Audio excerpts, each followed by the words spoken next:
We have about 6 campuses now, which means that we're growing rather rapidly with thousands of students from kindy all the way to year 12.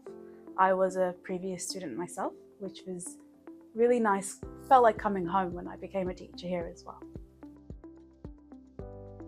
STAR reports have been very informative to me, especially when I was starting as a new grad teacher and I didn't really know much about much.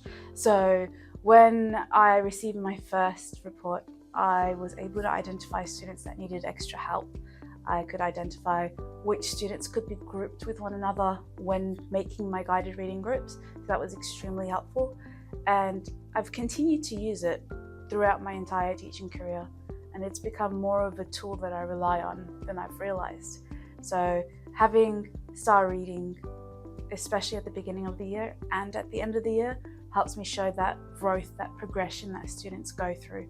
It's a great measure of how much they've learned and how much they've grown to love reading.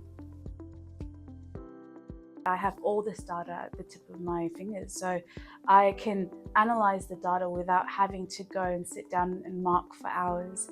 And it's actually presented in such an easy way to understand, where I can see, okay, students who are in the green, they're fine. Then orange, I need to keep an eye out for them, and red is intervention. So having that information so ready at my fingertips helps me with my IEP and ILP creations, which is very helpful in the fact that it helps get these students the help that they need faster. STAR reporting is very informative in the way that it presents the information, diagnostic information especially, for students and their skills and their abilities when it comes to comprehension. Coming from such a diverse school, many students don't actually speak English at home. It is more of a second language. So when they come to school, they are being immersed in this whole other culture with readings from many different places.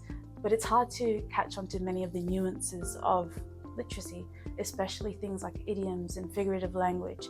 It's quite complex, and so teaching them explicitly is very helpful. When looking through the STAR assessment details and information that it gives us,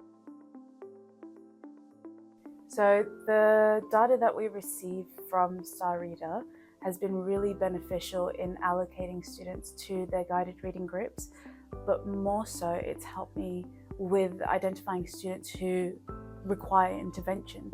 So students who need to be on IEPs and ILPs, and exactly what they need those IEPs and ILPs for.